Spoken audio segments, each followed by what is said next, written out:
ये शिक्षकों की बात नहीं है। मैं पिछले 10 महीने से 1 साल से बिहार के लोगों को यही समझाने का प्रयास कर रहा हूं कि अगर आप गलत व्यक्ति पर भरोसा करेंगे, गलत आश्वासनों पर वोट देंगे, तो आज नहीं तो कल आपके और आपके बच्चों के लिए समस्या होगी ही होगी।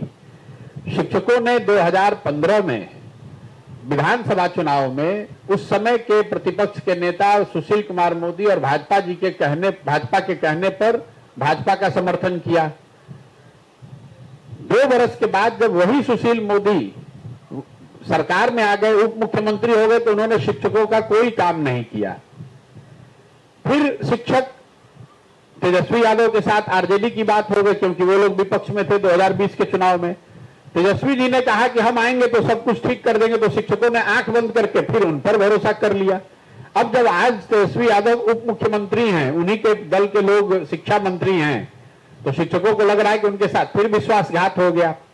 भाई, इस तरह से जो भी यहां पर बिहार में विपक्ष में है, बिना सोचे समझे आप किसी का हाथ दामन पकड़ लीजिएगा तो आपके साथ तो यही होगा।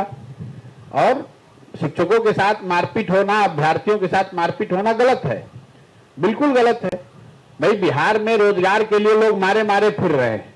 यहां आपने डोमिसाइल की नीति बदल दी, तो यहां बिहार के लड़के बाहर जाकर दूसरे जगह मजदूरी करेंगे और दूसरे राज्य के लोग आकर बिहार में शिक्षक बनेंगे। इससे ज्यादा जाति या अन्याय बिहार के बच्चों के साथ क्या हो सकता है? लेकिन ये तो सिर्फ प्रभाव है उस निर्णय का या उस निर्णय प्रक्रिया का जिसके हम सब भागीदार हैं। हम और आप अपना भविष्य, अपने बच्चों का भविष्य न देखकर जाति के आधार पर, धर्म के आधार पर, भारत पाकिस्तान पुलवामा के आधार पर भाजपा को हराने के लिए आरजेडी को हराने के लिए भाजपा को जब वोट करते हैं, तब तो ये सोचते नहीं है।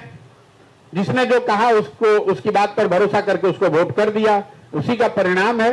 क्योंकि दलों को मालूम है कि चाहे लाठीचार्ज हो या सरकार वहां पर आपको जेल में पकड़ के बंद कर दे, आप जाति के आधार पर, धर्म के आधार पर वोट उन्हीं को देंगे जिनको पहले से देते रहे हैं।